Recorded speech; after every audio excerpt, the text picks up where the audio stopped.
Look, they have thrown away the head and body while coming through the path, the guards. He has many desired deities. Whoever seeks prosperity will worship many desired deities. Among those desired deities, one evil deity is very close. To whom? To this king. Even if he worships many deities for prosperity, an evil deity that can be worshipped very deeply indeed, that evil deity's name is Jerry. They called it Jerry, or sometimes even Jara. Now look, one side of the body is thrown out, and the other side is lying there. But both are alive, and this evil deity called Jara has come, joining the two, and is screaming, "Giving it to me, poor child. I thought your head and body were lying in the world. I have done one thing, and by my grace, I have entrusted your child to you." Jara joined the two parts together. Because it gave the child the name Jarasandha, due to the evil deity called Jara, that child is named Jarasandha, a great warrior. He is not an ordinary person. He must be seen as a very, very great warrior. Now, do you know who this Jarasandha is? He is a close friend of Sisupala. Sisupala and Krishna cannot coexist. Sisupala, the son of Vasudeva's sister, has always been an enemy of Krishna. Why is this Sisupala close to Jarasandha? They are not just relatives, but also very close friends. When asked who this Jarasandha is, I have given you one. I have put an end to your one person's tyranny. What is his name? Krishna is saying it is the Pandavas' place. When asked who indeed married that commission's daughter, it is this Jarasandha by the name of... Now observe how close Sisupala and Jarasandha are to this commission. Because I have killed Kamsa, this Jarasandha is holding a grudge against me, so that he won't let go of the one who killed my uncle. When will you get rid of him? Do you know how wealthy he is? No one can defeat him. However, he will not consent to the Rajasuya Yagna. He will not bow to you or submit. Forget about performing the Rajasuya Yagna. Dharma is always a very calm person. He possesses a virtuous nature. If he says so, yes, there is no need for war. One can simply let others fight and die. If Bhima says so, I wouldn't speak like this. You shouldn't speak. Your silence is appropriate, and it aligns with justice and fairness. All of that is indeed commendable. However, because of the name Dharma, one should not merely think that Dharma should flourish. There must be a purpose. Dharma should flourish on its own. However, it can only thrive when it destroys adharma. A thing can still be done.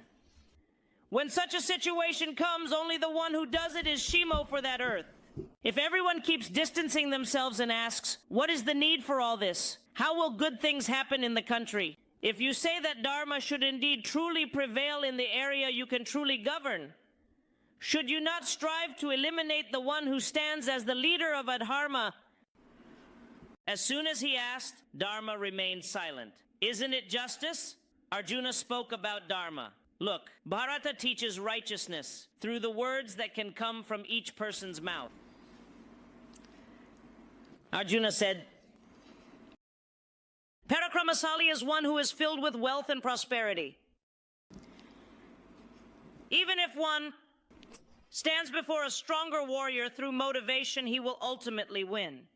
I say once again, a truly great Parakramasali. But I can do it. If one is motivated like that, he can even defeat someone stronger than him. But if he thinks for a moment, can I achieve this with all that valor? He will lose to someone weaker than himself. If you have strength and the belief that you can win with that strength, you can defeat someone who is many times stronger than you. But if all those valors are there, can I achieve it? If you think like that, you will easily fall before someone much weaker. Listen to what I'm saying. If you are a kshatriya, you should be trained. There will never always be purity. If you train like the sages and women, you will improve. He said, all right, we will go for the sake of it. Bhima, Arjuna, and I will go. When Bhima said, he looked at Dharma and said, this is my strength. When Arjuna's archery and Krishna's cleverness combine, what can Jarasandha do? They are now heading towards Magadha in that very form. Now Jarasandha has made arrangements for the sacrifice in the joyful Magadha kingdom. It's not ordinary. I have captured 84 kings and kept them in one place. Inside the cave of the mountain called Giri Virajam, there are 84 kings now. I will perform the sacrifice by keeping them inside. It is through that sacrifice that he will offer the 84 kings as a human sacrifice called Naramedha. In that form, Jarasandha welcomed these three. When he asked why you have come here, they replied, we came to see you. Krishna spoke, and when Bhima and Arjuna looked at Krishna, their hands were all bruised from shooting arrows. The marks of the Kshatriyas were evident on their bodies. He became suspicious and thought, they are not Brahmins. These are Kshatriyas. He asked, tell the truth. Who are you three? The Lord said, I am Krishna. This is Bhima and this is Arjuna. He asked them what work they had here. He said, what work do you have here? Jarasandha already dislikes Krishna. I have already told him. He said, what work do you have here? Look, I will tell you directly. Krishna said that you must stop immediately or else you will face very severe consequences. He asked, how can I stop? I will stop. You will perish. Krishna asked, I am here, Arjuna is here, and Bhima is here. Can you win against any one of the three? Who do you want to fight with? Am I to fight with Bhima? Saying okay, Jarasandha came out of his palace at midnight. Now Bhima was ready to fight him, and a fierce battle was about to take place between them. Both were powerful warriors, and a severe battle was inevitable. For 13 days in the war, both of them attacked each other fiercely. On the 14th day of the war, Bhima asked, whose aspect is Bhima? Isn't he the aspect of Vayu Bhagavan, the wind god? He lifted and rolled him like the wind and struck him. What did he do on the 14th day? As his strength diminished, Bhima took advantage of the opportunity. Jarasandha's body was torn apart and brought down. Did Jarasandha's body get torn apart and thrown far away? I will see it being thrown far. The body, split into two parts, came together again. Using all the old and severe tactics, he took them in hand, and once again tore Jarasandha into two pieces and threw him. The old body has returned. If it happened many times like this, tearing the body and throwing it there, it came back together. Krishna was watching. Bhima took a blade of grass and placed it in Krishna's hand. Then he broke that blade into two and tossed it aside. There was nothing to say. Do you know how interesting it is to think about all the work being done? Krishna has come every time to destroy adharma. Now the body has fallen apart into two pieces and keeps coming together again. Now Krishna is holding a blade of grass in his hand and saying this to Bhima. He has put on two clothes like this. What does it mean? This birth immediately is not like the old way of putting it side by side. That's why if I change it, now half of the body is torn. That body was put on this side.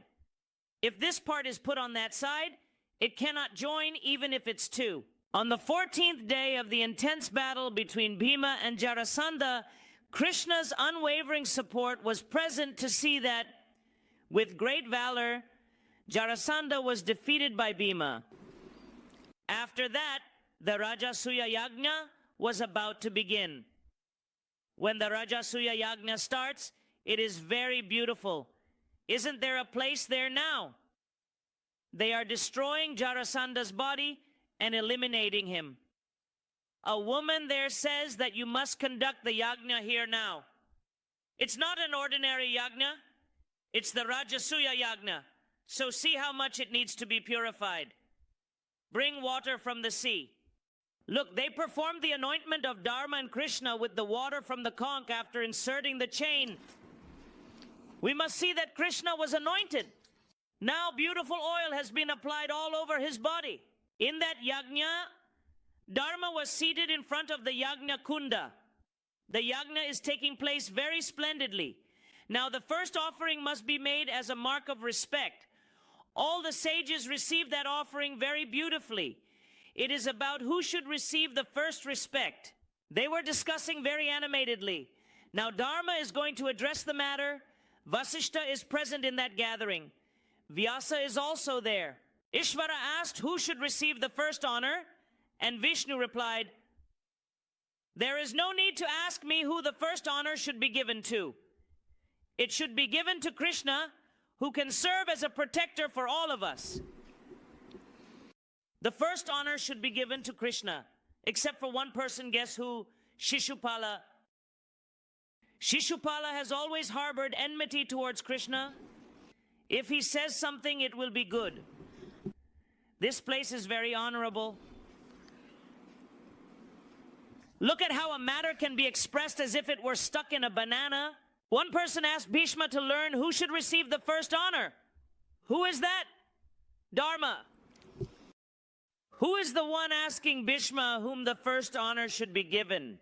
He hasn't come to this world in a rightful manner. You are giving advice to someone else, but I won't show you any advice.